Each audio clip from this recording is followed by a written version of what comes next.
be a medical doctor, but you hate blood. You do not like to study for a very long period of time.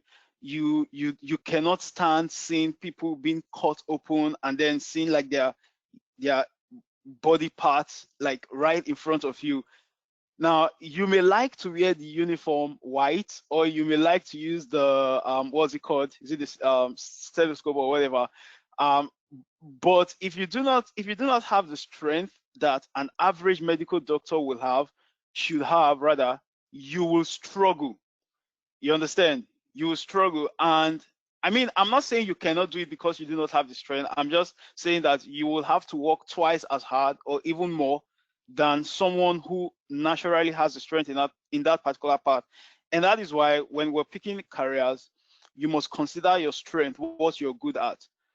You understand? And also you must consider how you want to approach that career. When I mean how, it means like asking yourself, for especially for the young people who are not in the university yet. So you said you want to be an accountant. You ask yourself this question: what does it take to be an accountant? Now, thankfully, in this era, a lot of we have access to the internet. We have access to a lot of information. So it is very important that you go online and then you just search on Google, what does it take to be an accountant, to be an engineer, to be a doctor, to be a philanthropist, to be a pastor, to be an imam, to be whatever. And then you would see information. But one thing is very important: you must prepare yourself before going on that path. You understand? You cannot embark on a journey. For example, you just pick up your bag in the morning and say, I'm traveling to London, and then you do not have a visa, you do not have a passport, you do not have a flying ticket, you do not have an arrangement for where you're going to stay in London. You just pick up your bag and say you're going to London. Now you're already on your way to failure. You understand? So before you get up in the morning, or before you go into a particular career path, you must ask yourself, what does it take to be on this path? And then when you know what it takes to be on that path, you make sure you gather every single credential. You put all of those things together, and then you know you're on the right path. So if you get to the airport, say you're going to London, and then the officers at the airport, they check your passport, they check your visa, they check your flight ticket, and they see that everything is correct, they let you go to the next step. You understand? They say, okay, now you can go to maybe the waiting area of the plane, or you can go to you can continue the journey. But if you do not have what it takes, then there's no way you can go beyond a certain point. Great. So now that we know what a career is, and we know that it is important that we pick a career that aligns with our strength, and that we understand what it takes to be on a certain career path, let's talk about universities.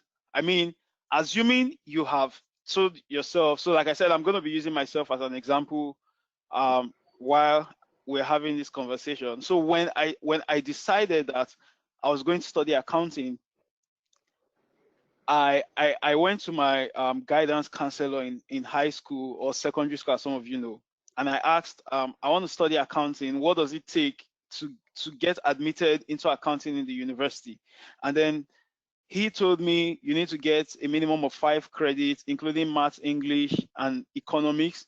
And then you need to take JAM. For those of us in Nigeria, you know what JAM is. You take JAM, and then in your JAM, you need to take mathematics as well, English, and any social science subject. Now, when I knew I was going to take mathematics in JAM, it means I had to buckle up in high school when I was studying mathematics, right? It means I had to take further mathematics as well, because in JAM, when you take math, you have to do further math. So a lot of people thought I was crazy. Like, why are you in social sciences, but then you're taking further math class? I said, because I'm going to take maths in JAM, and if you're going to do that, you need to understand further mathematics to triumph. You understand? And that is what preparation does. Imagine if I had not done that research for myself. Imagine if I had just jumped to the exam hall thinking I was going to take ordinary mathematics, and then I got there and I started seeing things like calculus and matrix and all of those things that you will not learn under normal mathematics. You see, I would have been swept off my feet, probably not be successful because I had not prepared properly.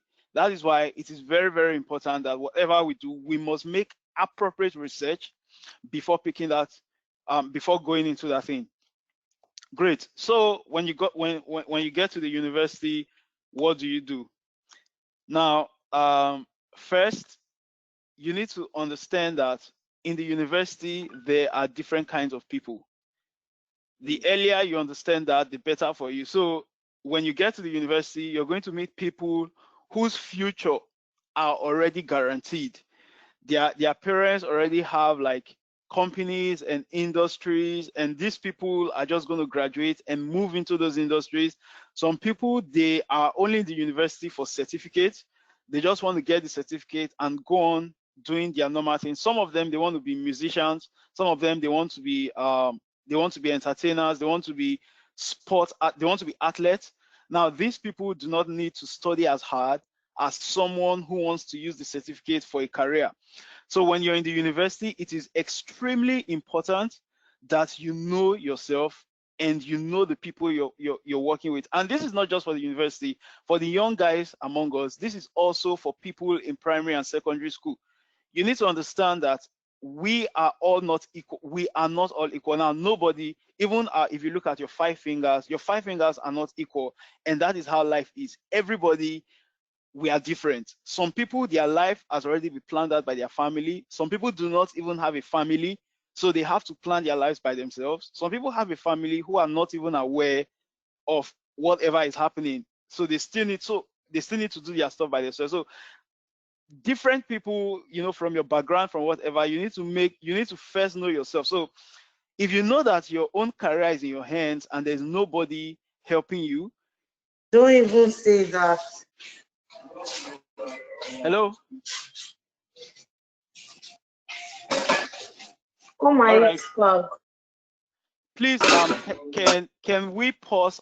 Can we mute our audio, please? I'm getting distracted by some people.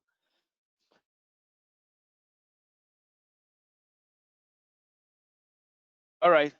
Now, as I was saying, so you need to understand in your journey to choosing a career, in your journey to success, you need to understand that everybody you see, everybody you come across, everybody you come in contact with, they may appear as though they are on the same journey with you, but the truth is that they have their own personal plans. You get to a road and you see people start diverting. For example, you get into the university, say in your class, when you were in your first year, there are like 200 people. When you're in your final year, you only have about 120. 80 other people have dropped out or done something else with their life. Now you graduate from the university, assuming you're studying accounting, and then you discover that 2 years after graduation, only less than 10% of the class, sticked to engineering. The other 90% are doing other things. Now, if you have told yourself that my career is to become an engineer, and you were hanging around or you were messing around with people who were only in school for certificate and do not really give a shit about engineering, do not care about engineering, then you will be mixing with the wrong crowd. You understand? That is why, again, I'm going to keep repeating here that you must know yourself. You understand? Now, having said that, one thing that will also help you is to know what is important to you. You understand? You need to do your research, and very importantly for everybody, if you do not have, please make sure you do. You must have a mentor. It is extremely important for everybody to have a mentor, because there are times that you would have made. So let me use myself again as an example. there are times I would have made decisions that would have destroyed my career. There are times I would have made decisions that would have affected me on the long run. There are times I thought I was being smart or I was being wise and I was going to make decisions that were not in my own best interest. But because I had somebody to talk to, I spoke with them and they told me, oh no, you can go XYZ, you can do it this other way and you'll be fine. And I did it those way and I'm fine. I'm going to give you a very specific example. When I was in when I was in my third year in the university, I was also taking ICANN. For those of you in management sciences or in accounting, you understand what I'm talking about. I was taking ICANN and it was so stressful to be doing um, ICANN. So for those of you in America, ICANN is the equivalent of CPA. So it was so difficult to be taking CPA at the same time doing my undergrad. Because so what that means is that I go to classes in college from morning to like 4 p.m. in the evening, and then I go to my ICANN class from like 4 p.m. to 8 p.m. So I leave my house in the morning, I get back in the middle of the night, I'm tired, I'm exhausted, and I do this every day. On Saturday, I go for my CPA class, that's my ICANN class from morning till night, and then on Sunday from 12 noon till night again. And it got to a point, I told myself, I can't do this anymore. And I said I was going to stop doing ICANN and just focus on my school. So I made the decision, but I did not tell anybody about it. And one day I just thought of, oh, this guy who I eventually considered as my mentor. I said, you always tell this guy everything you do, and he always has like um, good advice. So why not just tell him again? And I said, okay, that's fine. I'm gonna tell him, but then I'm not even telling him. I'm not asking for his permission. I'm just gonna tell him, bro, I'm stopping ICANN, and then I'll tell my parents that okay, you don't have to pay for this anymore because I'm stopping it. And he told me one thing. He said, it's my decision, it's my choice, but he's just gonna tell me about his experience. He said he has never seen anybody who died because they were studying so hard.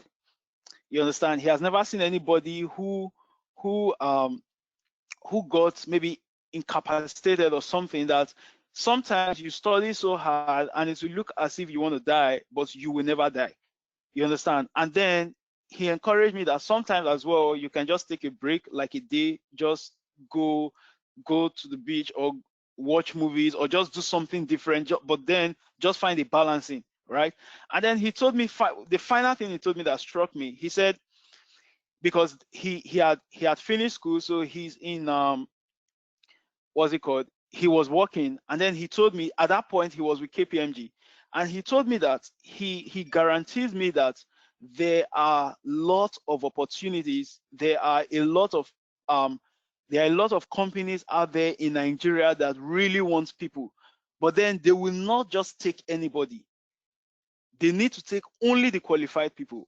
And Nigeria has so many graduates that I think I can confidently say in southern Nigeria, over 75% of the young people above 25 are graduates. So the question is, how do you stand out in the pool of these graduates? You understand? How do you stand out? So he said, if you quit accounting now, by the time it's time to get a job, you're just going to be like every other graduate, whether you make a first class 2-1, whatever. There are a lot of people coming out from private schools, all of them churning out first class and all of those. So the question is, how do you distinguish yourself? How do you even get an opportunity to sit with the interviewer and tell them that, and tell them what you're made of? You understand? Because before you get to the point of interview, there are a lot of screening, and there are hundreds of thousands of applications that go into these things, right? So he told me, you're already on the path. My advice, stick to it. But if you think you can't, then you can, I mean, do what do what your strength can carry. And I went home and I thought about it and I continued. Funny enough, because I'd spoken with my mentor, I was motivated, I was inspired. I went ahead. I was doing ICANN. I continued with it. I was doing university, and as it appeared, it wasn't as difficult as I thought it was. You understand? I found out that I was being successful doing ICANN, and I was also being successful doing my degree. Long and short, that discussion with my mentor kept me on track. So this is why it is extremely important for you to have someone you can talk to before making career decisions. It could be your parents, it could be your relations, but it is important you have someone that you can talk to. And in picking that person, make sure whoever your mentor is, make sure that person is someone who is on the same line as you. So you don't just pick anybody because you like them. You must pick someone who has experienced the things you're experiencing, who is in the line of career that you are. You understand? And then something that is also very important while you're in the university is that you need to know on time where you want to work. So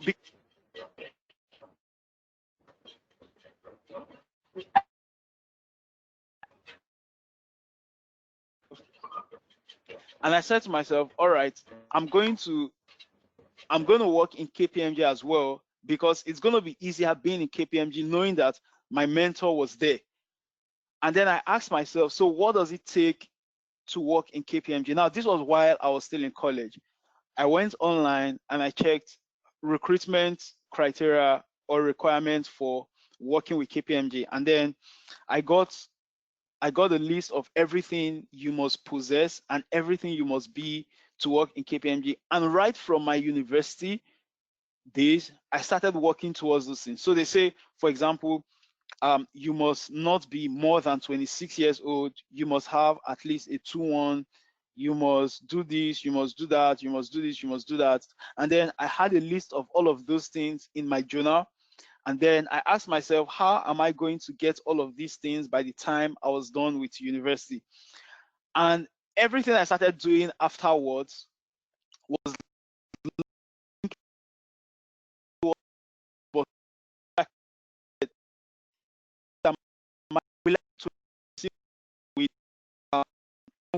NYSC.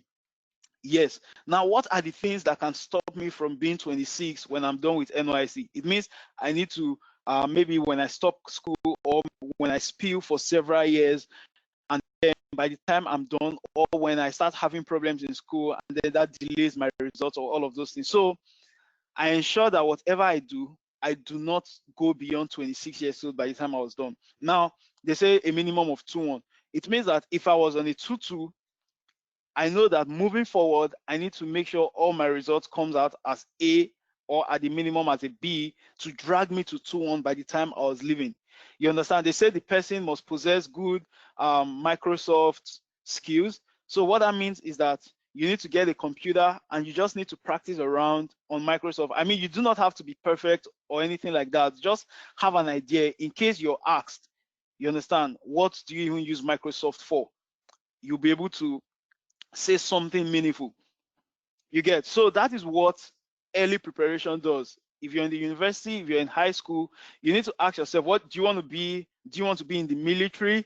Do you want to be a pilot? Do you want to be anything? You need to tell yourself, what does it take to be all of those things? You understand? And then very importantly, you must stay true to your beliefs. You understand? Like I said earlier, there are different keys to success. For some people, their family is already successful and they are on path or they are on track to going in line with their family. For some people, they are orphans. They don't even have fathers and mothers, so they depend 100% on God. Some people, they even have fathers and mothers, but they depend on God. Whatever it is, you must stay connected and stay true to your belief. If you depend on God, you must stay true to God. If you depend on your family, if you depend on yourself, if you depend on your intellect, you must stay true to whatever you believe in, because there are times that you're going to face lots and lots and lots of challenges. So you need to be sure that you're connected to the right source of help. All right, Kosi, I'm going to take your question.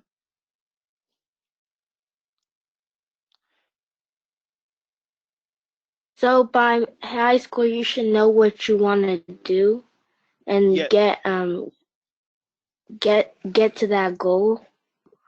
that's correct, Kosi. Yeah.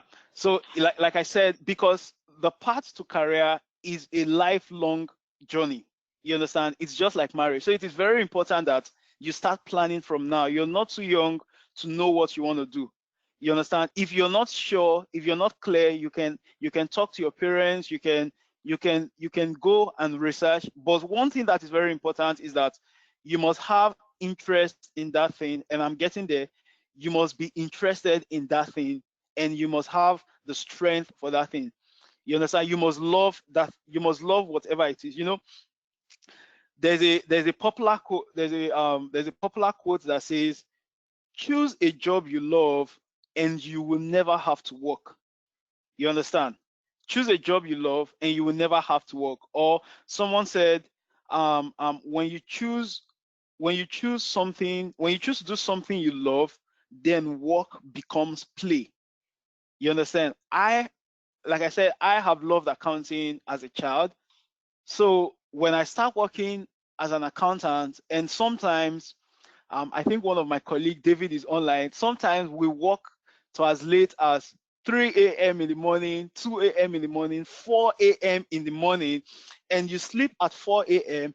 only for you to wake up at 8 a.m. and get back to work, right? If you do not love accounting, there's no way you would keep up with that kind of lifestyle. You understand? It is only the love for what you do that will make you stay up from 9 a.m. in the morning to 4 a.m. in the morning, sleep at 4 a.m., wake up at 8 a.m., and get back to that same thing. That is why when you're choosing a career, it is extremely important to pick a career that you love, something you love to do. If you have passion, if you have passion for heights, you like planes, you are in love with planes. Every time you see airplane, your blood just goes up and all of that, then you should consider a career in aviation. And then but before you just jump into it, you need to ask yourself, what does it take to be a pilot? And then you go online, you search for the requirements of being a pilot, you write down all of the requirements, and you ask yourself, how can I achieve all of these things one after the other? And then you speak to a mentor, you speak to your parents, and then they put you through, and you start ticking all of those boxes. You understand? Now, we've talked about what to do in the university. Stay true to yourself, stay true to your beliefs, pick what you want, plan yourself, and I've also mentioned that, very importantly, you must know yourself and know the people you walk around with. You understand? Gabriel, are you trying to ask a question?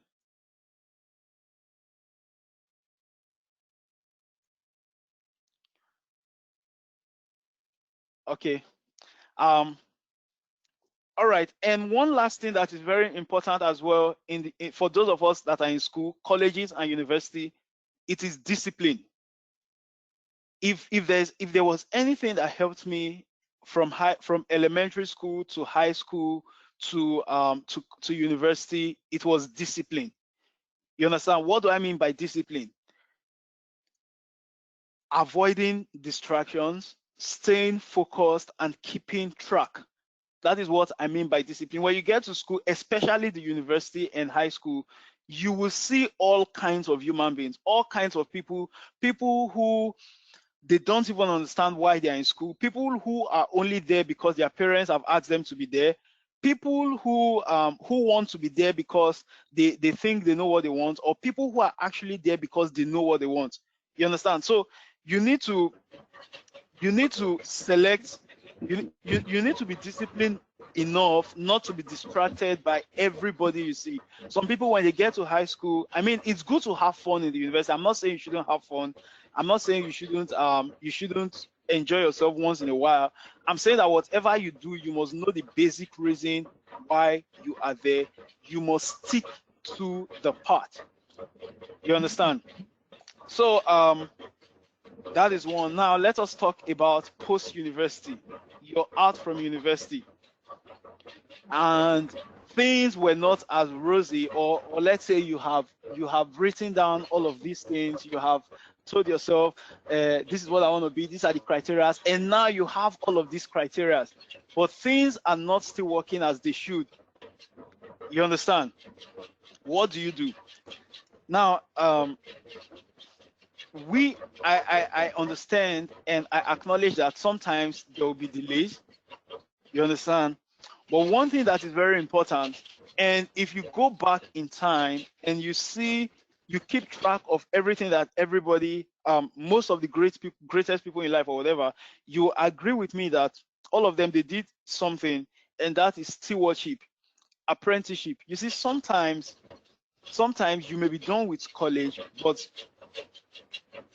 you still need post-college experience for some of your careers, for some of the things you want to do. You need experience to do those things. So what that means is that if you do not have opportunity to jump into whatever you want to be at a certain point in time, feel free to go down and do something that would give you experience. They may not give you enough money, they may not pay you as much as you want to, they may not be as fancy as you hoped for, but then it is very important to serve. It is very important to intern, to do like stewardship and all of those. And I'm going to give you again, I'm going to use myself as an example. So when I finished my service and I got employed by KPMG, or I joined KPMG. Now, KPMG Nigeria, the pay wasn't as great. You understand? It wasn't that big. You understand? It was just okay. It was just okay to make you live and be, and be all right. And after the first year, there was that was when Nigeria had this, I don't know if it was oil crash, and the country went into depression. And then the firm said, oh, we will not be able to increase any of the salaries, so everybody needs to stay on their current salary.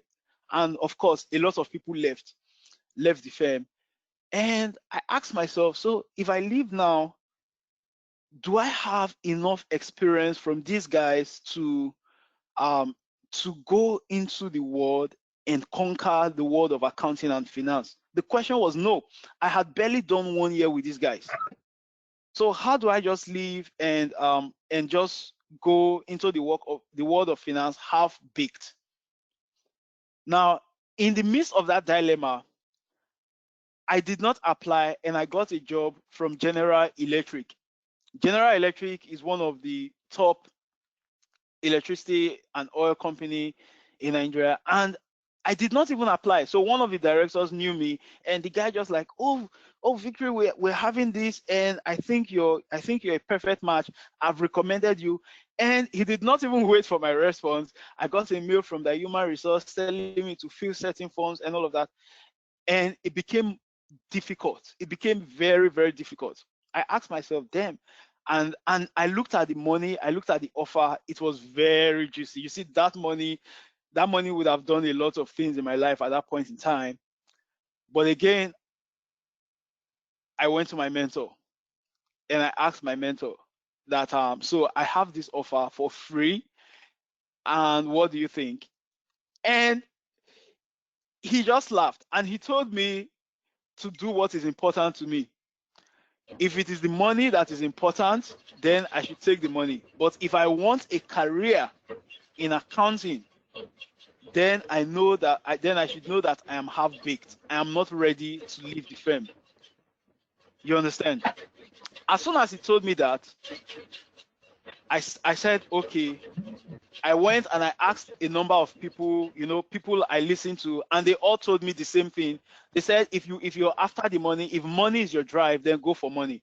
But if you want to have a career in accounting, then you're not ready to leave.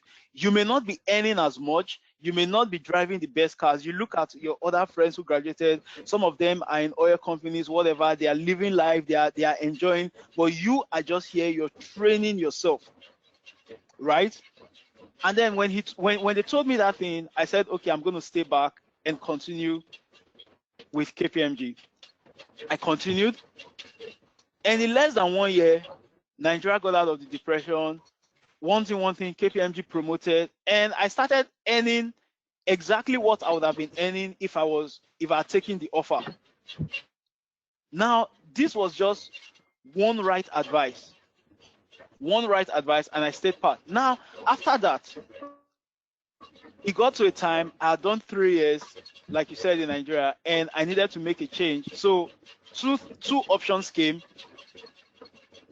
I got an offer from Shell Nigeria, and of course they're going to pay me oil money. And I got another offer from KPMG US. The money from KPMG US is not as great. I mean, it's good, but then you also have your expenses is like up here. You're not exactly very, you're not as most of you think, but you're earning very well. You can buy everything you want and you can live very okay. But if you're taking the offer with Shell, you will be rich. You have oil money. And again, I went to my mentor and I asked. So this is what it is. I mean, I already know my option. I knew I was going to take KPMG US, but I just needed some sort of validation. And my mentor told me again that, as you know, you need to stay true to a path. If you go to Shell, you're going to become a ledger accountant and you're just going to sit there morning to night. That is the end of your career. You stay with Shell till you grow old and die. Now, if you go with KPMG US, you've gotten a global approach to accounting and finance. You have to take the US exams. You continue to learn. You continue to train yourselves. You continue to develop. And then you can even leave KPMG Nigeria and you can leave KPMG US and come back to Shell as an international, as an expatriate or something, and then you're going to earn higher because you have the experience from the US, you have the experience from Africa, and of course, when you work with a multinational firm, you equally have the experience of Europe and all of those. Now, this is why it is extremely important for you to be careful when you make decisions. Some people, they just see money and their heart just skips. You understand? They just dive into money. But you need to be extremely careful because sometimes you may be selling your birthright. You may be selling a long-time career for just a plate of porridge. Okay, now let us look at what's happening in the world today. A barrel of water is more expensive than a barrel of crude oil. Most of these oil companies are now forced to retrench most of their staff. You understand? And that is what is also very important when you pick a career. You must make sure that, and I'm going to go there when I talk about challenges and overcoming challenges of picking career. When you pick a career, you must, or when you're picking a place to work, you must be certain about job security. You understand? Your path, you must have clear career growth. When I had my interview with Shell, I asked them a question. I said, so if I get this job, how frequently will I be promoted, and what does my future look like in this place? And they said, well, people don't really resign from this place, so you get promoted when there's an opportunity. And I work in a firm where I get promoted every year. So you want me to leave a place where I get promoted? When they said that, I smiled and I knew I wasn't taking the job, even if I got it. And I got it and I didn't take it. So you want me to leave a place where I get promoted every year, I get opportunity to meet with different people, I work in a very diverse environment, and I'm exposed to several multinational companies. I get first-hand information on how they run, how they do their things. I get trained every day, and then you just go to this place, you're earning the money, you're rich, you can buy whatever, but mentally, psychologically, career-wise, you're stagnant. Now, it will get to a point where money will no longer matter, but then you start looking for job satisfaction. You understand? So that is why in choosing a career, you must not fall into the trap of money. You must make sure you go after what you love to do and something that can give you a secure path to a future. Now, and what is also important for those of us who are already leaving school or who are already working, you must also not be distracted by what you currently have, i.e., never settle for less. You understand? You may currently work for an organization, you may currently do something, or you might be an entrepreneur, and then you're earning certain amount of money and you think you're comfortable, you can buy a car, you can maybe buy a house, and you're okay, just keep it safe.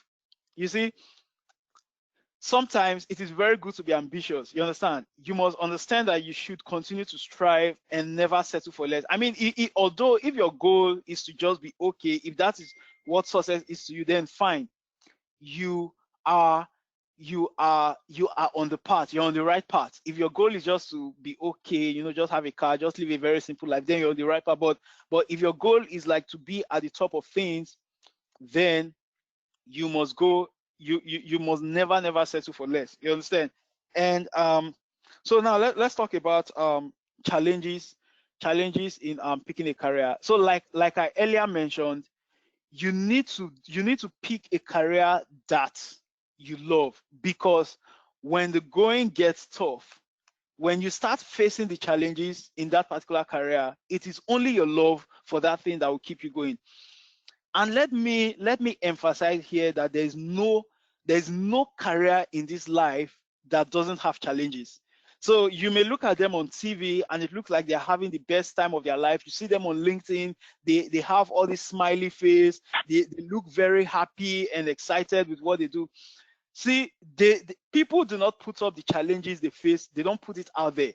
You see military men, you see them cocked up in their khaki, looking smart, looking, doing like they're doing big things. But if they tell you how much psychological issues they go through with every day, you see lawyers, you see them in courts defending, they have their problem. Accountants, they have their problem. Even the president, being the president of any nation, even a country as small as Togo, lots and lots of challenges. Now, if you do not have passion for what you do, when these challenges hit you hard like waves, there's no way you would sail through those waves, because you do not love that thing and you just see yourself dropping. So every career has its challenges, and for you to be prepared, you must first do what you love to do. That would keep you going. Also, I earlier mentioned you must get a mentor. And something that can also keep you going is to get a drive. Something must motivate you. You understand? You must be motivated by, you must have something that motivates, something that you look to, and that thing keeps you going. For example, your motivation can be your family. Maybe your family have been in a certain way and you want to break your family out of like maybe poverty or whatever. That could be your motivation. Your motivation could be yourself. Your motivation could be your children. Your motivation could be anything, but it is important for you to know your motivation and use it as your strength. You understand? You must know why you're doing a certain thing, because every time you face a challenge, it is that thing that motivates you that you go to. You look at what motivates you, and then you let that thing inspire you, and you continue to strive. You understand? And then one thing that is also important in overcoming challenges in career is to pick friends of like minds. It is, we call it your support system. In your office, in your school, wherever, you must pick friends who are moving in the same direction as you. You must pick friends that they think in similar ways. So if you pick a friend that your friend, you're trying to go left, or you're trying to go right and your friend is going left. You're trying to do A, but your friend is doing B. You're trying to study, but your friend wants to party. And when you're trying to party, your friend wants to study. You need to pick friends that can motivate you. Now, when I was in the university, I never expected, I wasn't expecting to make a first class. To be very sincere with you, I didn't even know I would make a first class, because I just wanted, I knew I was not going to make less than a 2-1. I told myself, whatever happens, I will not make less than a 2-1. So I was very comfortable being in being a 4-pointer. But my first result skyrocketed to like above 4.5. And my friends kept telling me, I had a very small circle of friends, and they kept telling me, you can do this, you can do this. Now, when I got to my final year, I had the worst project supervisor any student could have. You understand? My supervisor was horrible. And then at that point I felt like giving up, and I told myself, after all, I never even wanted to make a first class. So whatever I do with my project, I can mess it up. I'll still make a 2-1 and I'm fine. But my friends, they kept telling me that you must fight with the shark, that you can't be comfortable always fighting with tadpoles and little fishes in the sea. When you get to the sea, you're going to face sharks. And this is where you prove yourself. This is where you show if you're strong or if you're worth that thing you ever want to be. At that point, you need to be you need to face whatever situation and strive. Now, if I didn't have that support system to encourage me to keep fighting, to keep striving, I would have just relaxed and I mean, I'll still be fine, just settle for something lesser, but still be fine. But then they kept pushing me. I have a friend who will literally call me at 5 a.m. in the morning, and she will tell me, "So you're still sleeping, eh?" She was my classmate as well. She said, "You're sleeping at 5 a.m. We have exams next week, and you're sleeping at 5 a.m. My friend, will you get up and start reading?" And I'll ask her, "And when did you become my mom?" You understand? Who told you you have the right to tell me when to read or when not to read? She said, "Well, it is not for me to decide who I should listen to, but she's telling me I need to get up and read now." Now, sometimes I'm offended, sometimes I find it funny, but she was my friend, so I wouldn't fight. But let me tell you what happened. Those calls would actually get me up and I'll start studying. And I found that I was doing better studying in the morning than studying in the night. So when I wake up at 5 a.m. in the morning and I study till like 7 a.m., 2 hours, I get everything I want. And even if that is all I do for the day, I'm fine. Because when you wake up in the morning, your brain is still fresh. You're not thinking about anything at that point. Whatever you study sticks. But when you study in the night, after going through all the horrors of the day, it's going to be difficult concentrating. So she kept calling me every morning at 5 a.m. She was my alarm. And guess what? I was making it, I was succeeding. All the time she called me, it wasn't for her. When I graduated, whatever I graduated with, it wasn't her name that was on my certificate, it was my name. You understand? So that is why you must have friends who would push you to attain those things. You understand? And finally, never be ashamed of your hustle. You understand? I'm going to wrap it up here so that I can give opportunity to people to ask questions. Never be ashamed of your hustle. Whatever you have chosen to study, do not be ashamed of that thing. Some people, you may be a guy and you love to cook and you want to be a chef. And then some people will tell you, but men are not supposed to be cooking. It is women. Never be ashamed to cook as a man. Or you're a lady and you want to be in the military, and people are telling you, military work is for men. Don't be in the military. Never be ashamed. Tell them, look anybody right in the eyes and tell them, this is what I love. Make sure you stick to what you love, irrespective of whatever anybody has to say. Now, when I was in high school, I remember when I told my my counselor and my form teacher that I want to study accounting, so I'm going to be in the social science class.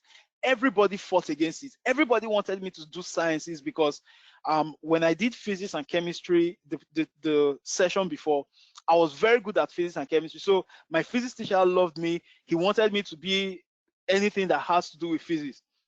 But my love was for something else. And they said, nah, you shouldn't be with the girls. Don't not go to social science classes with the girls. I did not care. I told them that I want to study accounting. And if I'm the only guy in social sciences class, then so be it. I stick to it. And then people laughed all over everything. Those who were in sciences, they thought they were doing the best things in life. But today, everybody is doing whatever they like. I'm doing accounting, and I do not have any single iota of regret. You understand? So you must, whatever career you choose, you must be bold to defend it. When you go out there, never be ashamed. Never lose your confidence to anyone, because everybody is unique and everybody have their own problem. The moment you start realizing that everybody have the challenges they battle with, your boss in the office, whoever is going to interview you, the president, the owner, the CFO, the CEO, they all have personal challenges. So do not allow your own personal challenges to deprive you of the good things that you should enjoy. Be bold, be courageous, and never ever be ashamed of your hustle. So At this point, I am going to I'm going to leave us open for questions. Thank you for for listening. Thank you very much. It's a wonderful session. Yeah, thank you, Tommy.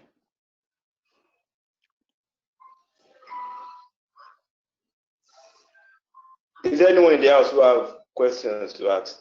Please, you can speak up. Unmute your audio and speak up.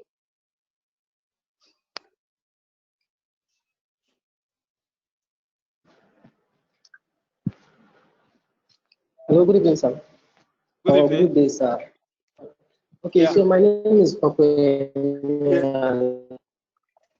First, I would like to say big thank you for this session. It was really helpful. For some of us who are in accounting, myself, I'm in accounting 300 level, my third year, and Okay. basically everything applied to me. So I'd like to ask the question, were there times along this your journey where you encountered reject meals, failures, and all that? And how do you handle them? That's my question, sir. All right, Opeyemi, thank you very much. That's a very, very good question. Yes, capital letter, yes. There were lots and lots and lots of time I cannot count where I encountered rejections and failures and all of those. You see, like I said, life, it is never rosy. That was why I concentrated a lot on challenges. Now, I'm going to give you, you're in accounting 300 level, perfect. So you would relate a lot with what I'm going to say. I was in accounting in your own school. I think you're from Uniben, right? Yes, sir. Good. So in 200 level, I failed the course. I failed economics. You understand? And I went to the notice board. I checked my results and I saw my grades. But then when it got to economics, I saw F9. I was like, what? F in economics. I mean, economics was difficult then, but I mean, how did I just fail? And then I went to meet the lecturer who was in charge. And I told the lecturer that I failed economics. How? I just want to understand why or how. And he went and dug and discovered that my results showed absent, meaning that it showed that I did not even write the exam. I'm like, no, I wrote the exams, I submitted. So cut long story short, I think they mixed up my question paper with the answer and they could not mark it because I didn't have a type or something. I had to study for that course again and take it while I was in 300 level. Now, when I was doing my ICANN in my first year of ICANN, like the professional level, I failed 4 papers. I wrote 4 papers in P1 and I failed all 4 of them. And I wrote it again and I failed 2. Now, this is me who in the first 3 stages of ICANN, I was a prize winner back to back. I was winning prizes back to back. And then it got to a point I just failed all 4 of them at the same time. It was very discouraging. See, anytime I hear mention of ICANN, my heart just skips. I became scared. You understand? I felt like maybe I'd lost my brain or something. I was afraid. And then when I wrote again and I still did not pass 2, it became horrible. I felt I would never make it. I started having the feeling like maybe I will never understand. So, but then, like I earlier mentioned, when you love what you do and when you speak to the right people, they will encourage you. Today I cannot remember any of those failures. Tommy, I think you should mute your audio. Yeah, thank you. Today I cannot remember any of those failures. You understand? Because I kept writing it and I passed. And other times when I tried to do stuff, now when I wanted to join KPMG, I had 2 options. It was either PwC or KPMG. Now PwC did not even give me the opportunity to take the exam. I don't know what happened. They just scrapped me out or they never got back to me. I felt rejected and then I was scared, but KPMG 1, 2, 3, 1, 2, 3, I was in. And I was like, oh, PwC, you're bad. You lost me. And I can tell you for free that I am a very good addition to KPMG. You understand? The firm loves me. I love the firm, and we're happy. Now, yes to your question. I encountered failures. I encountered rejections. There were times I was depressed. There were times I was ashamed to tell anybody my story or whatever. But one thing was true.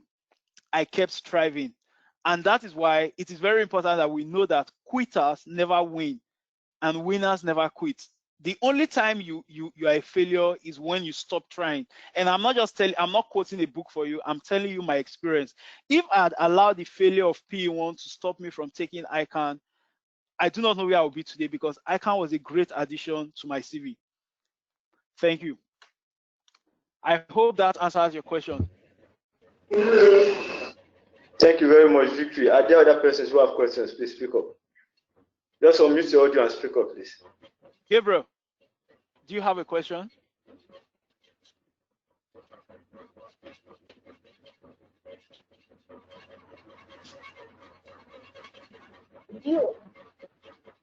In work, must there be a challenge in the work you do? Must there be a challenge in the work you do? Is that your question? There mustn't, but the reality is that there will always be. You understand? Life itself is full of challenges. You understand? You sitting there, you have your own challenges. In school, you have challenges, and in work, you have challenges. But and that is why it is important for you to do again what you love. It cannot be overemphasized. And also have people you speak to. So when you encounter challenges, speak to your parents, speak to your mentors, speak to people who are positive. Now let me make it clear as well. You must be careful who you speak to as well. It is not everybody that you must speak to or listen to. There are some people that are very, very negative. You understand? Some people will never tell you anything good about themselves, about you, about any other person, or about the government. As a matter of fact, when you meet with some people, the first thing they start doing is to complain about the government, complain about the economy, complain about life, complain about everything. Now you must stay away from those kind of people. People who are always complaining and never giving solutions. People whose life is always to criticize everything. Their work, they criticize in the morning, criticize in the afternoon, criticize in the evening. And when you ask them, okay, now that you have criticized, what can we do? What can we do to remediate this problem? They have nothing to say. You need to stay away from such people. You understand? Stay with people who bring out the best in you. So Gabriel, they don't have to be challenges, but the truth is that they will always be challenged. And that is why you must hold strong to your support system and make sure you're doing what you love. Does that answer your question? Very concise answer. Thank you very much, Victory. All right. Are there other persons in the house who have questions? Please speak up. Our presenter may be leading. Hello, my name is Samuel. Okay, let me just give the room for someone else to ask a question. All right, I think Samuel has a question. Yeah. Yes. All right, my name is Samuel. So first of all, I'd like to appreciate you for what you've done. It's a good opportunity. My question goes like this: what about in the case where you have a career in mind, but you're not yet actually practicing in that field, but you intend to practice in time, and then you are looking for a mentor of which you haven't seen yet, but you do have a mentor that could guide you, but not in that career. But you know that without this mentor that you don't have yet, you might have little experience to actually succeed in this area. And you've tried your best in getting a mentor either anywhere elsewhere. You tried and has proved negative. What do you do in this area? Wow, Samuel, that is a very, very powerful question. Thank you so much for that question. So if I get your question correctly, you want to be something that you love, but currently you're on a path to something else, and you do not have someone to guide you properly in doing what you love. Now, Samuel, the first thing that I would advise is I think LinkedIn is a place where it is very easy to approach people. Now, my first advice though is that if you want a mentor and you do not have anybody, you do not have like fathers or uncles that can connect you to someone who could properly mentor you, then your cheapest bet is to go on LinkedIn and search for people in that field. You can search for pilots, or you can search for engineers or doctors or accountants or whatever. I'm sure they are on LinkedIn. Send messages to as many as you can. Hopefully, one or two will respond to you. Read their profile. Don't just go and send message to any scam or anybody. Read their profile, and when they respond to you and you're able to get response from one of them, ask them this question: that this is what you're planning to do, but you do not have any form of guidance. Would they be nice enough, or would they be kind enough to be your guidance? And of course, you realize that, tell them you realize that they are busy, they have other things, that they don't have to respond to you all the time, or they don't have to give you enough attention. You could just leave them messages once in a while, or just let them know, just let them know that once in a while, if you can get like responses from them, you would appreciate. The truth is that there are a lot of people who have gotten mentors from LinkedIn. I promise you. You understand? I know a lot of people who pick their mentors from LinkedIn. They speak to people like Tony Elumelu, what's his name, from LinkedIn. Do you understand? So do not be scared. Like I said, do not be scared to approach anybody. Be confident. Tell them this is what you want, this is what you want, this is what you want, and you do not have anybody, and you will love for them to be a mentor.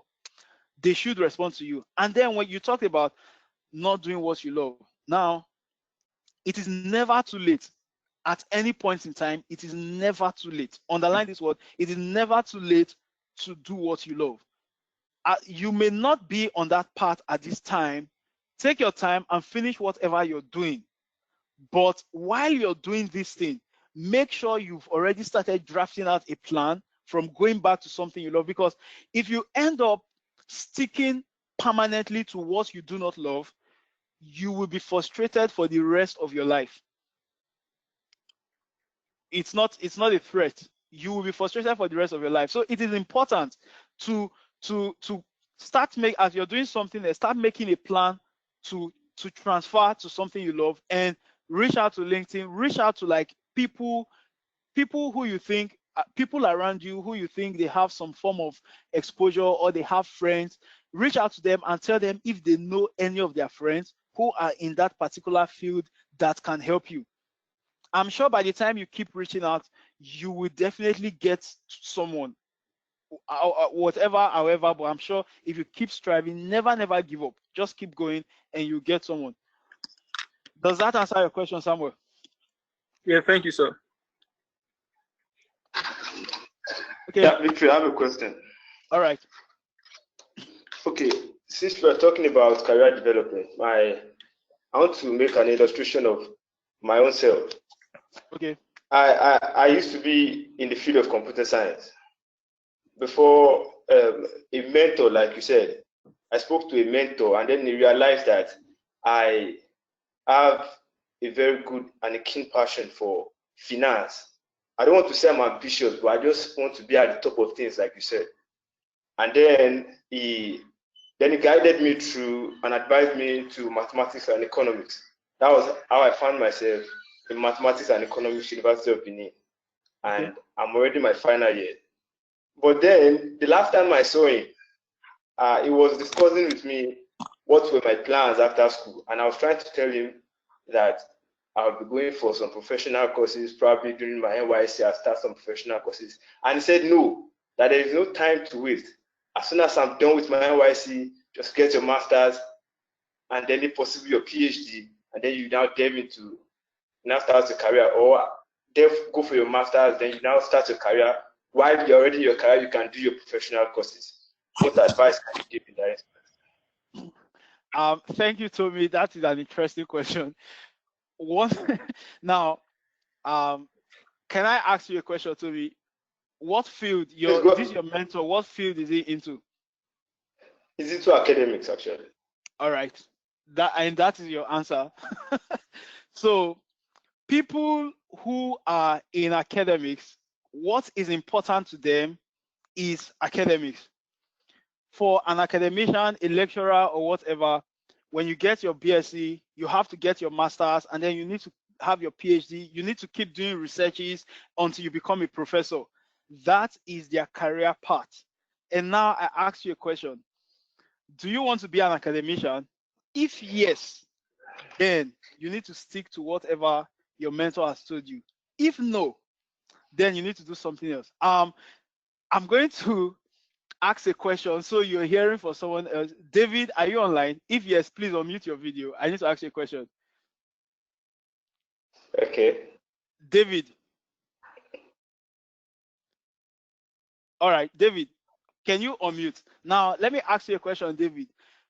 Between CPA and masters, you know what masters is, you know what CPA. So for those of you in Nigeria, CPA is the equivalent of ICANN. Now, David, between CPA and ICANN, which is more important in your in your career? Can you unmute and just answer so everybody hears?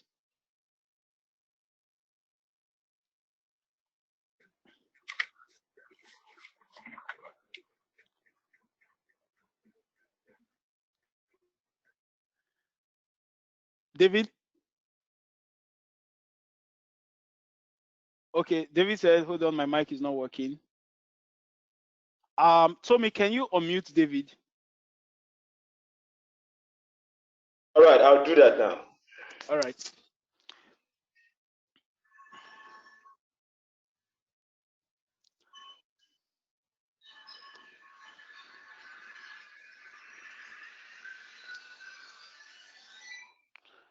All right. So while Tommy is trying to do that, so this is why, like I said earlier when I was talking about getting a mentor, it is very important for you to get a mentor who has gone through the path that you're trying to go through. Because if you are a banker and you have a politician as your mentor, he's only going to guide you through the path.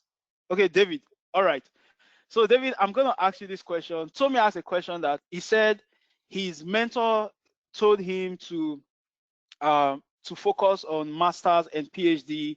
He shouldn't work. He should just go straight to masters and PhD before working. And you are an accountant. You're an auditor. So what advice can you give in this situation? Interestingly enough, I had a similar situation where I had an option of doing masters or continuing in my field of accounting, and I had chosen previously to do my masters. And let's just say I think that going with the CPA route would have been better in my career. Yeah, thank you, thank you, David. You see, Tommy, if you want to be a professional, like an accountant or an auditor, master's degree is completely useless. You understand? You can have master's degree for your personal development, or in case you want to move to something else, or you just want to study, you can have a master's degree. But if you want to come, for example, in my field, master's is useless, PhD is useless. What is important is your ICANN CPA and your BSc. And once you have those, your firm keeps training you and they keep giving you all the information you need to keep up with the trend in the industry. But if you want to become an academician, or you want to go into maybe public sector, like government work, where they rank people based on BSc, masters, PhD. Now, in those kind of organizations, masters and PhD is important. So you need to do those.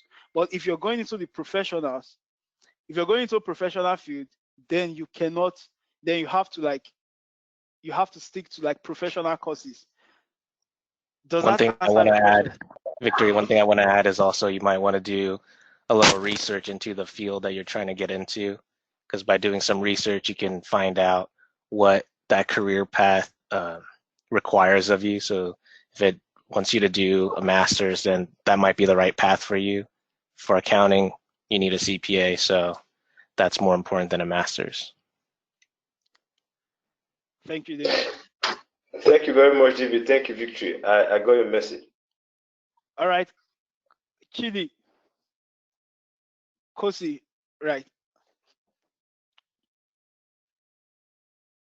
My question is that what happens if you like to do something, but someone who knows you for quite some time knows that you like something else? Which one should you choose, even though you know you like both? Okay, that's an interesting question. So I'm going to use my experience, and my experience doesn't necessarily have to be your choice. But when I was in high school, everybody I knew wanted me to be in sciences. Some wanted me to study engineering, some wanted me to study medicine and become a doctor, but everybody wanted me to be in sciences because they felt I was good in sciences. But for me personally, I wanted to be an accountant. I was good in sciences. Funny enough, I wasn't. I am not good in courses like government, commerce, like those courses where you have to write. I was good in mathematics, but I wanted to be an accountant. So because I loved accountant more, and the truth is that nobody can know me more than me. I know myself more.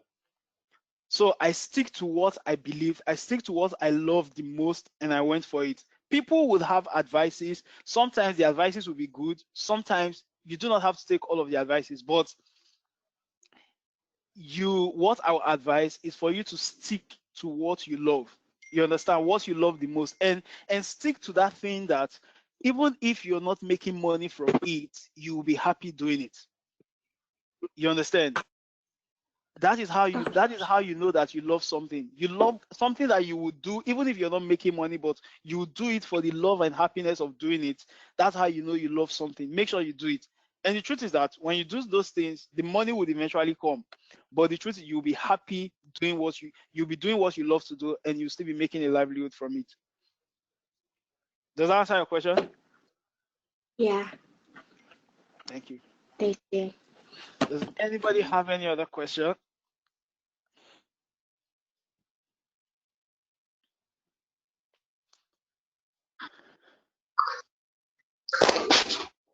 Victor, you've done so well tonight. We really appreciate you. Please, if you have questions, speak up, because by 9 we have to release our presenter today. So if you Yes, have please. questions, he's still very much available. He has other things to do. If you have questions to ask, please speak up, and I believe he's going to give you the right answer you're supposed to get. Yeah.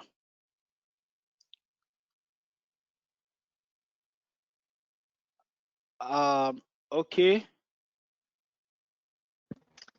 So in the absence of any question, Alright, this is Kwemi still on the line, and I would still like to ask one more question. yes, In Nigeria here, there are not a lot of options for students who are aspiring to go to college or university. If you are in the the commercial class or a social science student or something, you are either going to study accounting, banking and finance, worst come to worst, insurance, entrepreneurship, and some other courses like that, sciences, pharmacy, M&S, and all that. Then in social sciences and arts, so they also have theirs. But for someone who is interested in something that has to do with analytics and some other things like that, we don't really have specializations for that in Nigeria. What advice do you have for someone like that who has ventured into something just as an alternative, like something he really likes? Opeyemi, let me ask you a question. When you say analytics, what do you mean? Can you like be more specific? Do you mean like you like to do business analytics and all of those?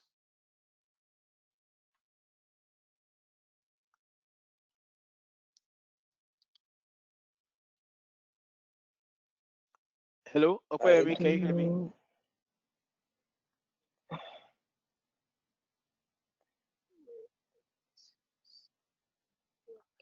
Can you hear me, Opeyemi? I guess he's having issues with his audio. Okay, sir. Okay, yeah. What I mean by that is that someone who likes anything that has to do with. Yes, I can. Hello. Continue. We can hear you. Hello. Hello.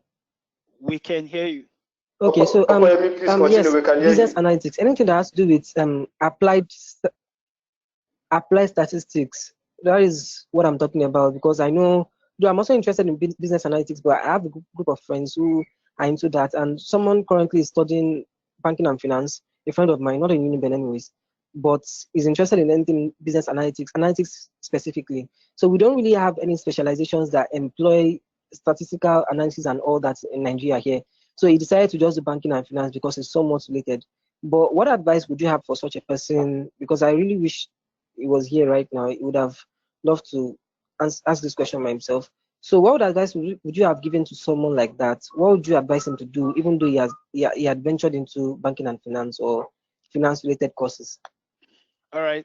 Thank you, Opeyemi. That's a very beautiful question. You see, and it's good you ask this question, because I believe a lot of people will learn. You see, whatever you study in the university is not the end. It is rather the means to an end. Okay. Now, in Nigeria, all of these things are put under ICANN, all under accounting, business analysis, deal advisory, investment banking. All of these things are under the canopy of accounting and finance, including analytics. So I'm going to use myself as an example. The work I do lots and lots of analytics, like you're talking about trend analysis, ratio analysis, comparing things to things, getting of data. It is part of the work of an auditor. But in organizations, in consulting organizations like BCG, McKinsey, Ernst & Young, KPMG, PwC, Deloitte, Accenture. Now, these are companies, these are firms, all of them are in Nigeria, and everything all of these professional firms do is analytics. You understand? So your Yes, friend I'm is with you, sir. your friend is on the right path. He's doing banking and finance. If he's doing business administration, if he's doing accounting, he is on the right track. All he needs to do is to get a list of these firms in Nigeria that their work is they are all consultants. So their work is big on analytics. They are big on analytics. Let him get those lists and then see the employment requirement for these companies, and let him start working towards making sure that he meets the employment requirement for these companies by the time he's getting out of university. So when even if he has studied banking and finance, when he gets to McKinsey or when he gets to Accenture or BCG, all he's going to be doing is analytics. If he even comes to KPMG, we have different units, different groups in KPMG. We have those ones that all they do is analytics, like the management consulting. We have the deal advisory. Those guys, they are big on analytics. But even auditors still do financial analysis as well. You understand? So Yes, I he do, is sir. not. So you don't have to go to school to study analytics to do analysis. With your accounting, banking, or whatever, when you start working, that is where you do the analytics. Does it make sense?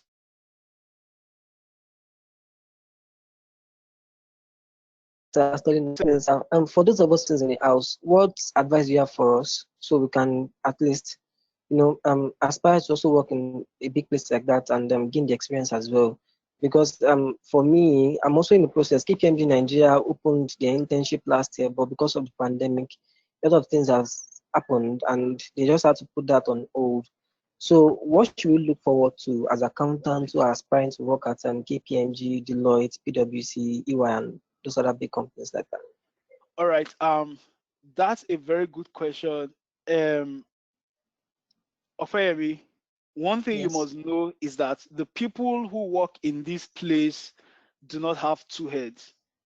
I can guarantee you that almost 100% of everybody who worked there did not get there by connection. They all worked their way into these places by That's merit, fantastic. because these firms you've mentioned, they have a reputation to hold on to. They have clients that are looking up to them to render exceptional services. So for that reason, these firms are looking for the best people, not really the most connected people. Do you understand? So Yes, I do. if you go like I always mention, go and see what it takes to work in this place. If you have those requirements, it gives you a good playing ground. Now you can go the extra mile and have some things more. You understand? As funny as it sounds, let me tell you about my interview with KPMG Nigeria. They told me when I got to the foreman panel, they asked me, they said, so tell us about you other than academics. Forget about your academic qualification. Forget about whether you made whatever you made or you have ICANN. We don't care. Just tell us something else you do other than academics. I was stunned. I was confused. I was like, wow, I never saw it coming, because no, they don't want to talk about your academics. They've seen your CV. They've seen what they know about your academics. So tell us what else should we know about you? And it's funny that I started talking about music, how much I like music, play the keyboard. And they said, oh, can you sing for us? I'm like, am I in an interview? You understand? So what I'm saying is that most of these companies, a lot of people with 2-1, 2-2, first class, ICANN, everything, you are all vying for the same thing. As much as it is very important for you to have the same requirements, always make sure you have something else, like an icing on the cake, to make you unique. You understand?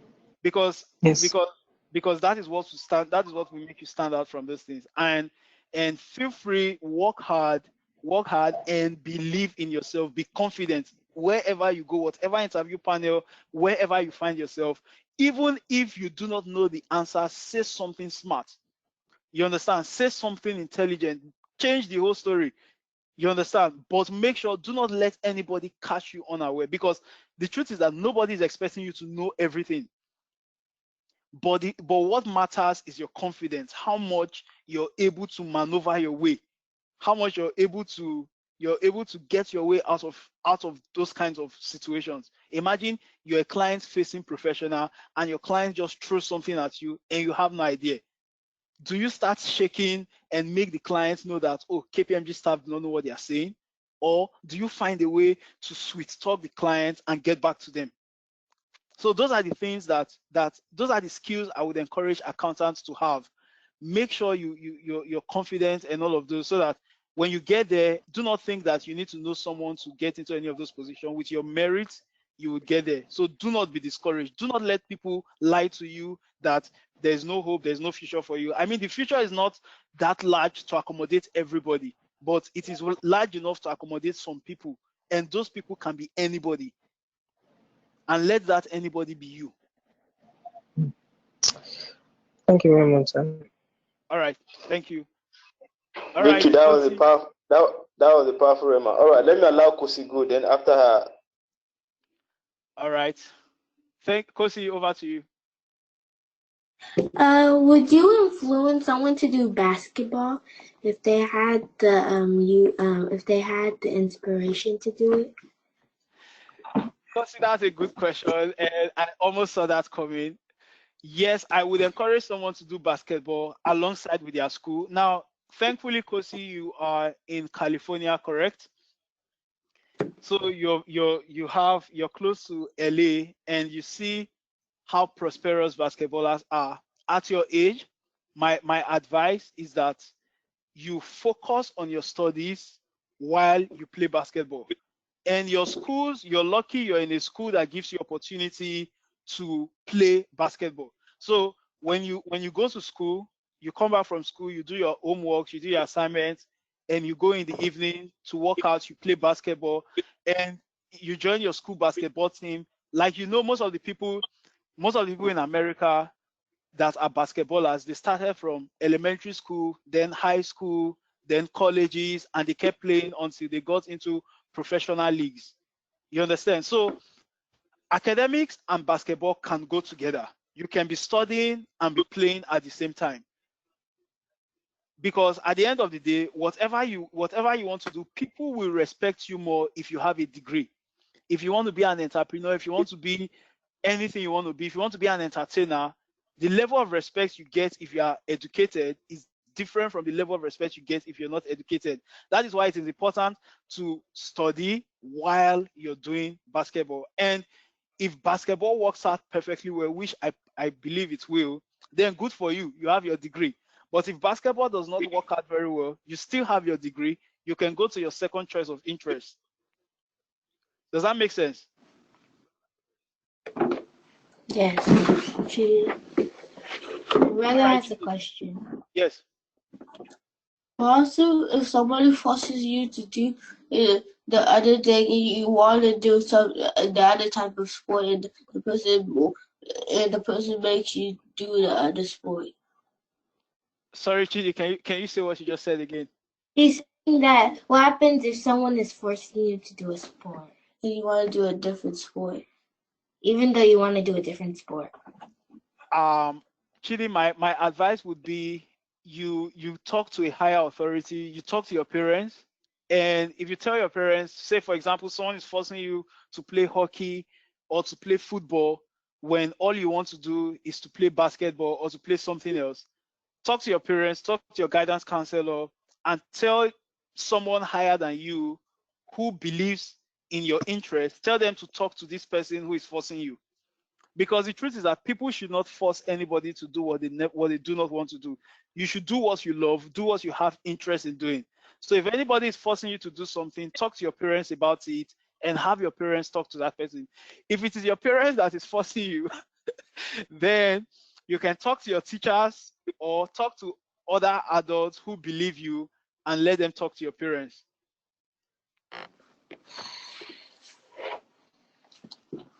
Does that make sense, Chidi? All right. Okay. Gabriel says he has a question.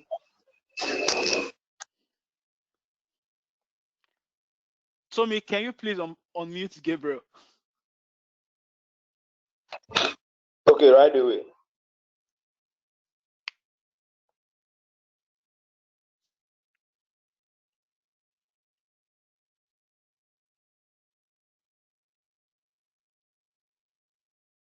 Gabriel, I've unmuted you. You can go on. If you want to do a work, must you go to school before you do any work? That's a good question, Gabriel. The answer is no. You mustn't go to school to do any work. However, you will do the work differently and more professionally if you are educated. You understand? And that is why, Gabriel, I'm going to use some of your experience to explain to you. So sometimes I know you and your family, you've gone to eateries, you've gone to places where you go to eat and you see how nice it looks and you see how beautiful and cozy and everything, and you like to go there to eat, correct?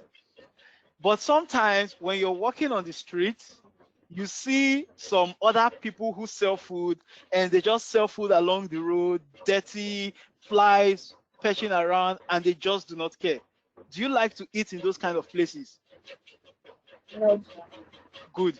And that is the difference between when someone who is educated do a work and someone who is not educated do a work. The difference is clear.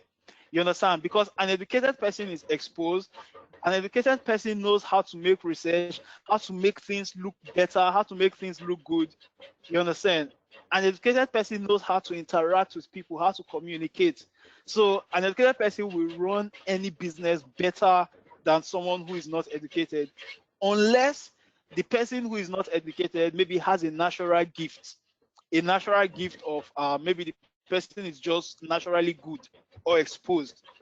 But then it is very important that you are educated, irrespective of whatever you want to do, because you do it better if you're educated. Okay, Gabriel.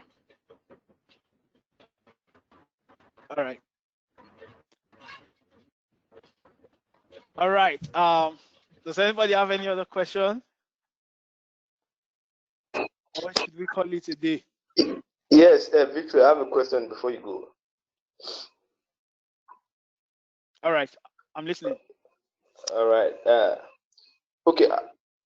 I want to speak for so many of us. You understand? Of course, you have experienced the Nigerian education system and you understand what it is. For some of us in the university, already preparing to leave, and yet we don't have a career prospect. How do you think we can go about that? Or we are confused because you understand what I'm talking about. Absolutely. What advice can you give to such kind of person? Yes. The first thing I can say is that it is never too late to pick a career. You understand? This is the time where, just like Christians, those of us that are Christians, you say a time where you sit down and meditate. My advice is that you sit down, take a quiet time away from anybody. You can do it anywhere. You can go into the bush, you can go to a mountain, you can stay in your room and just lock the door. But you need a quiet time and reflect on yourself. Ask yourself, fast forward 30 years from today, 40, 50 years from today, 80 years from today, when I'm on my dying bed, what will I be thinking about? Will I be thankful? Will I be happy at the path I've gone through? Or will I regret that I could have done better? If you would have any regrets, then you rewind your thoughts back to present day and say, now is the time to make any correction, or now is the time to correct any mistake you will regret in the future. What does this mean? It means that it is not too late. You still have time to make that choice. Go to your secret place, your quiet room, and ask yourself, what do I love to do? What do I admire? What will I want to be? You understand? You can have a list of several things you want to work towards. It doesn't have to be one thing. If you have one thing, then it is good. Congratulations. But if you do not have one thing, have a list of everything you want. Pray about it if you want to pray about it. But then choose one thing.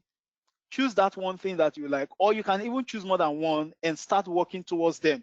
Whichever comes first, or just ask God to direct you and make whichever should be to be. However, it is important that as a university graduate who is living, you must have a direction. I'm telling you, it cannot be overemphasized that you must have a direction. If you do not have a direction, you are going to be exactly like 11 football players on the field playing football, but without a goalpost.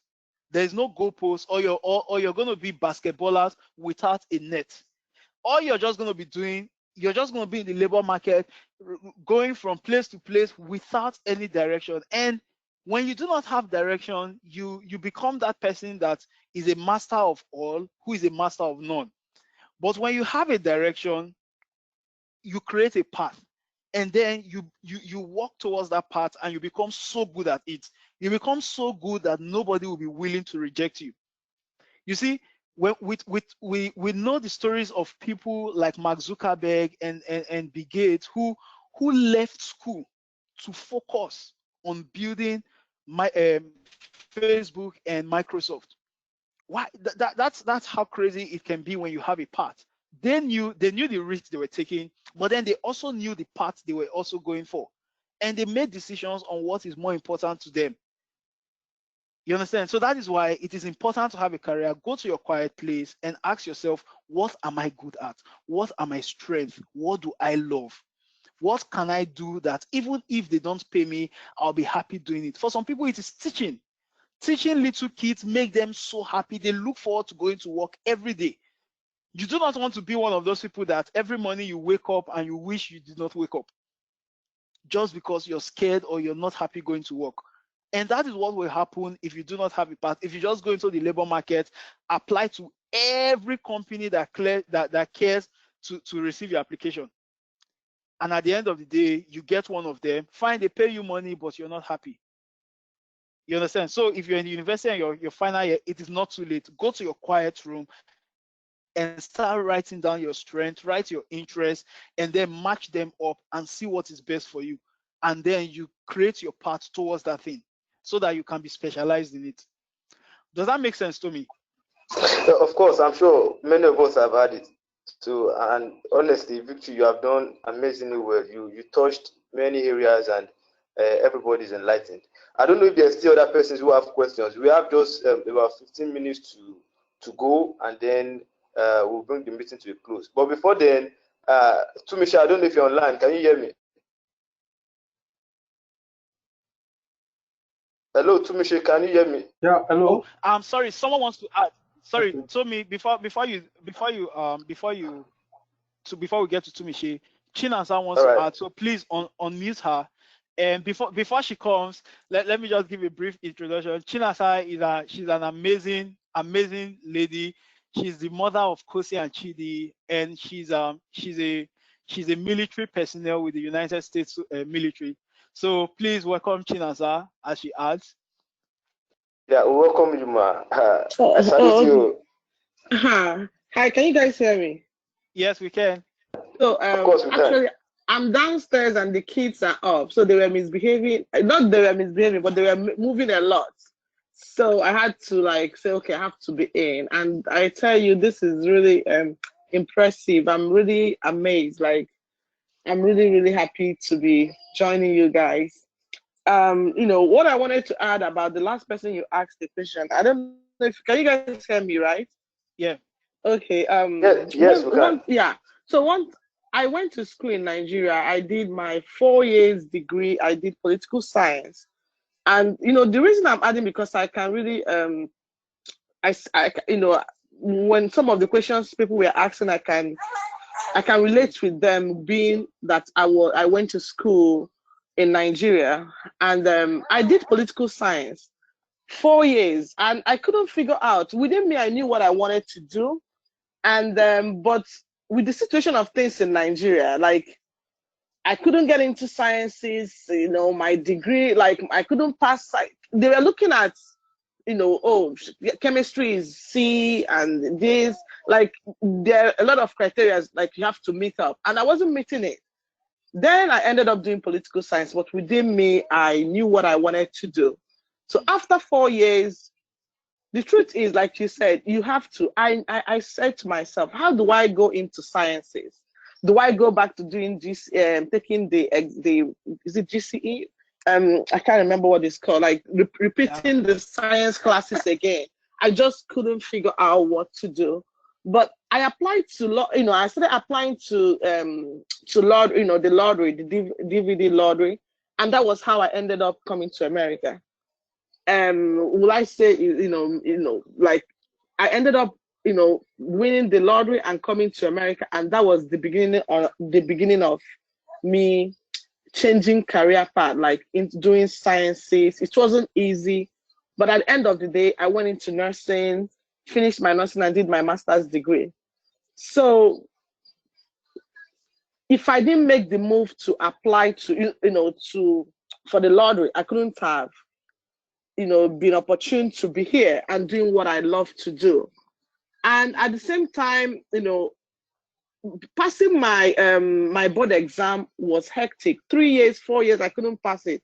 And in that time of challenge, that was where I started meditating on, is nursing actually my career path, or is there more about nursing that I have to do?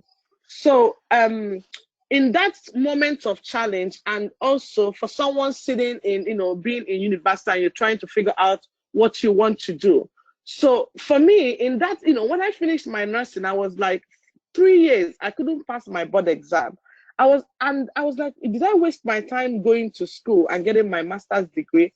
And that was a moment of me to reflect back and see what is it that is actually my core? What is it that I really want to do?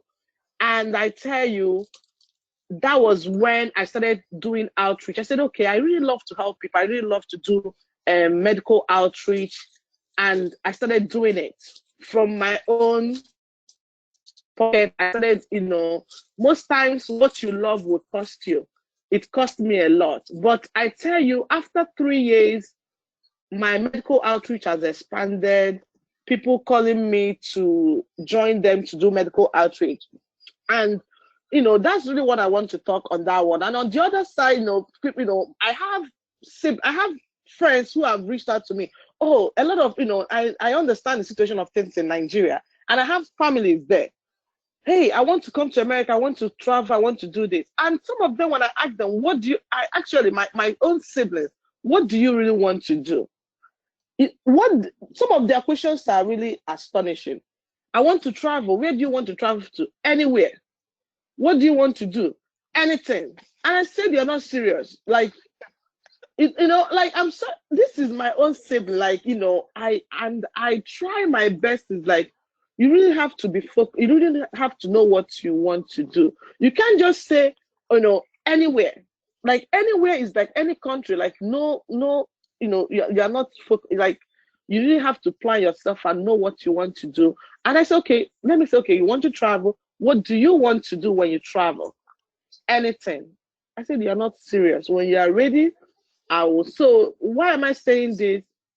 The future is very bright. It might be difficult. It might look difficult and challenging, but when you focus yourself and plan and just see that there is always, like, things will work out for good. It might take time, but when you are very focused and meditate and pray, even whatever, it will all end in praise. So yeah, so that's really a little what I want to add. And my kids, I think they are talking about me. Some of their questions were like, I'm guilty of this.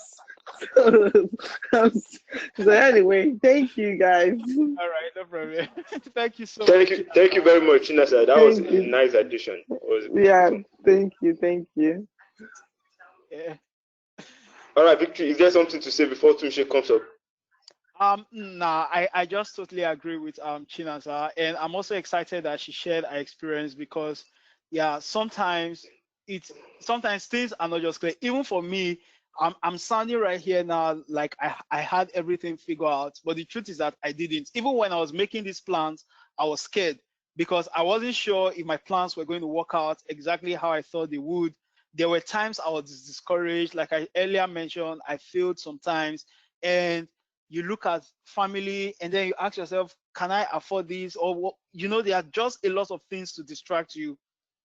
But when you have a goal, when you have a path, you just keep going and you do not allow anything distract you. You make sure you're true to your path. Everything would always come out great, but you must continue to try for it to work out. Thank you very much, Victory. Tumishe, are you there? Yes, I am. Hello, Tumishe. Hello, can you hear me? All right, please say something before we bring the meeting to a close. Yes. I can hear you. Say something before we bring the meeting to a close. All right. Good evening, everyone. I really appreciate. Sorry. Before you proceed. Hello, Tumishe. Victory. Yeah. Tumishe is the president of TIC. Oh, nice. Good, Tumishe. Yeah. Nice to cyber meet you. Same here, too. So it was really all right. You can go on, Tumishe. Okay. It was really an insightful and enlightening session. In fact, I learned a lot, and I'm sure many of us here have learned a lot. Most especially from the part, where you shared your experience of how you had to stay focused, and be you. You were yourself all throughout. You knew what you wanted. You were not pursuing money, but you were pursuing that which you feel you'll be comfortable with, that which you feel you'll be happy with. And I think that's the essence of life, which helps us to get to what we call self-actualization, where we are fully aware of what we want to do and we take control of it. So I really appreciate you for that insightful session you had with us. Thank you very much. I also appreciate Tommy for bringing you on board. Really appreciate you. Thank you. All right. Thank you, Tumishe. All right. Thank you very much, Tumishe. Victory, I'm very grateful you made our day. Thank you for accepting to facilitate a session like this with us. Out of your tight schedule, you have spared out 2 hours. It's a lot of time. You have spared out 2 hours to talk to us. Thank you very much, and we hope to continue to reach out to you. All right. Thank you, everybody, for listening. Those people that joined, I kept getting texts on my phone. Some people were having technical challenges joining. But I mean, we're still here. Feel free to reach out. My name is Victory Ijebai. You can see me on LinkedIn, whatever. You understand? And let us keep the dream alive. There is hope and there is a future. Do not let anybody talk you down. Thank you very much. To Victory and everyone from US, have a good day. And to us in Nigeria, have a wonderful night rest. Yeah. Bye. All right. Bye.